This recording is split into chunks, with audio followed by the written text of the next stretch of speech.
Hey guys, Brendan from TAT here. Today I just want to talk about chemicals, so specifically Envirotech.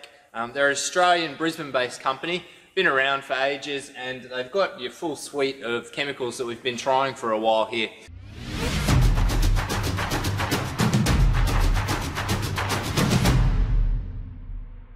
So I've had a bit of success with the engine flush and the oil booster, so that one was on a VW that was consuming a lot of oil, so putting in that combination was enough that 5,000 Ks later it at least stemmed the oil consumption on that. Your Petrol power booster, so this is an aerosol type spray, very similar to your Subaru upper cylinder clean type product, so that's primarily what this gets used for here. Does a great job. I've got a little bit of an experiment that I did with it a bit later that I'll show you.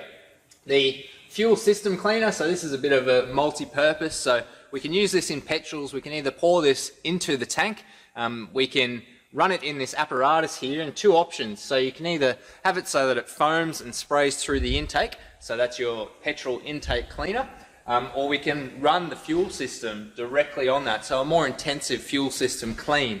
And comes with a whole bunch of adapters so that we can put it onto different fuel systems and run it directly off that. Again, we'll take a look at that on the bench in a moment. So onto the diesel side of it, we've got the diesel conditioner now. It's very similar to this product, but for a diesel. So again, we can run that either in the tank, or we can put it into the apparatus, and that's going to be a more intensive clean. Now, I've heard of great results with, say, your Denso diesel injectors, so you start to get that typical cold knock for the first minute or so of driving.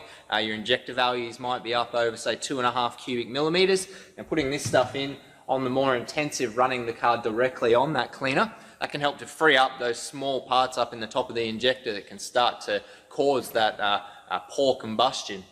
The diesel power boost, so this is your intake cleaner for diesels, which I think every workshop should have some method of cleaning diesel intakes these days. So this goes into the same apparatus, so a bit of a cost saving there, and they basically give you this thing for cost price. So we can put this into here, it's going to foam it up. But a few huge benefits of this one of the safer diesel intake cleaners, I'd say. So this is not going to raise RPM. So when you're putting it through the system, it's not combusting, it's not raising or surging the RPM.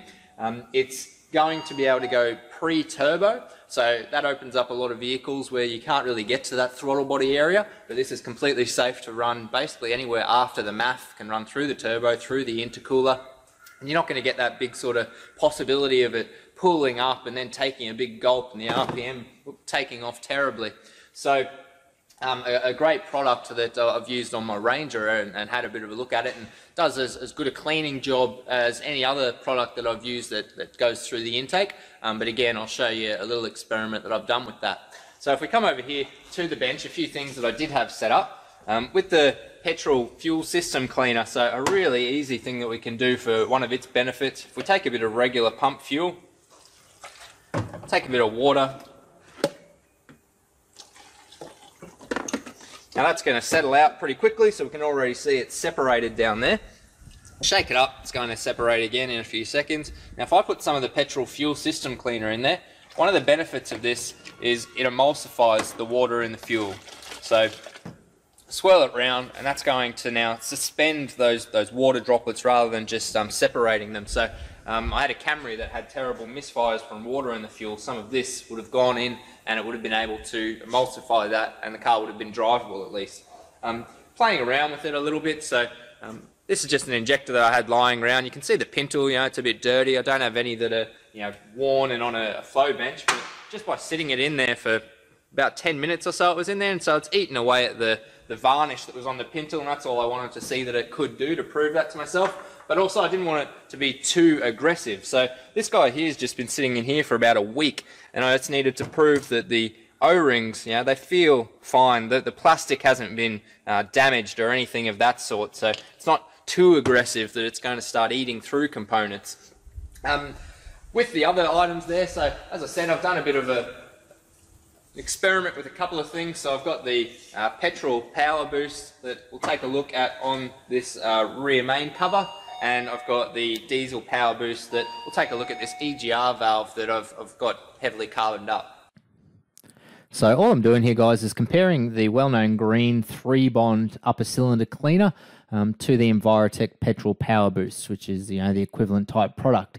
So spraying it on here onto this old LS rear main plate that you can obviously see is quite varnished. Now you're going to see it speed up. I'm going to time lapse over 5 minutes here. So very quickly we get down and I'm going to tip it all out here. And basically now we're going to reenact a little bit of turbulence, I suppose, because this is what you'd do if you're doing an upper cylinder clean. You'd spray it in, you'd leave it sit, and you would hope that then once you start the car and start doing your second spray, that it's going to start moving some stuff off. So you can see the 3-Bond's done a pretty good job at eating through what's some pretty old build-up. But the Envirotech, very different. Look how clean that's got that. So there's that orange tinge still on the 3-Bond, whereas we've got back to basically as new. Let's give the 3-Bond a bit of a helping hand, basically start to polish the thing. Whereas when I go over to the Envirotech side, I mean, it just comes off as if it was oil. Now I'm having a bit of a play here with the Envirotech Diesel Power Boost. Now this is a liquid designed to be put into their apparatus, which is going to pressurize and foam spray it through the intake. So it can be done pre-turbo and it's not going to combust. So aside from what that means in the DPF and whatnot, it's not going to raise the RPM. It's not going to knock while you're doing the clean. So over this 5-minute time lapse, worst possible conditions, no heat, no turbulence, and you can see there's definitely some chemical reaction happening with this soot. So I just wanted to prove to myself, can it do what it says? Does it soften and eat away soot? So after the first blowout here, after the 5 minutes, if you imagine that this is going to go for 30 minutes more basically while we're doing that intake clean, I think this is showing that it's got a real place there for doing maintenance cleaning. I don't expect any intake cleaner to clean back to absolutely perfect, but this looks like a great maintenance diesel intake cleaner. So there you go, guys, some great products there from Envirotech. Remember, they're a Brisbane-based Australian-owned company. To keep the costs down, so some options there. You can buy these products in 20 or 60 litre drums, so buying in bulk can keep the cost down. Basically take a container, then fill it up from your bulk containers if you like, and then you can make sure you're not over pouring, or obviously you can buy them in the single cans if you prefer. So check them out, guys, Envirotech, and I'll see you next time.